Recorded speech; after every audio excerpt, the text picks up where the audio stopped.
امید ہے پاکستان اور بھارت کے درمیان جنگ بندی قائم رہے گی۔ شاید ہم دونوں ممالک کو اتنا قریب لا سکیں کہ وہ ساتھ بیٹھ کر کھانا کھائیں۔ امریکی صدر ڈونلڈ ٹرمپ کی دورہ سعودی عرب کے درمیان گفتگو۔ کہا، پاکستان اور بھارت کے دوستوں کو کہتا ہوں کہ جھگڑا چھوڑیں اور تجارت کریں۔ دونوں ممالک کے پاس بہت طاقتور، مضبوط اور ذہین لیڈر ہیں۔ اگر یہ جنگ نہ رکتی تو اس میں لاکھوں لوگ مر سکتے تھے۔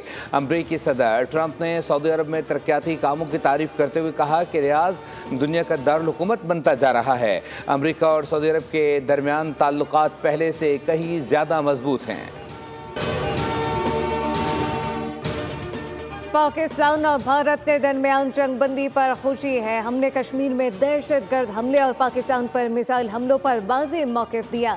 ترک صدر رجب طیب اردوغان نے پاکستانی قوم کے لیے اپنی حمایت کا اعلان کر دیا۔ کہا کہ پاکستانی بھائیوں کو ان کے صبر اور تحمل اور دانش مندانہ موقف پر مبارکباد پیش کرتا ہوں۔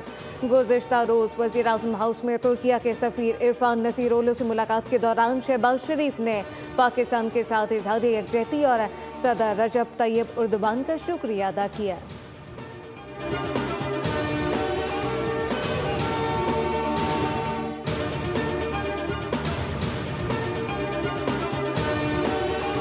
سیز فائر پر عمل درآمد کے ساتھ ساتھ اصل مسئلے کا حل نکلنا اشد ضروری ہے۔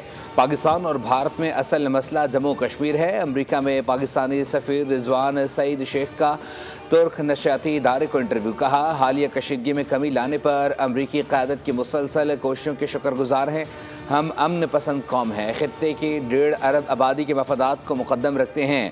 پاکستانی سفیر نے کہا، جنوبی ایشیا جیسے حساس خطے میں نیو نارمل کی باتیں غیر حقیقت پسندانہ ہیں۔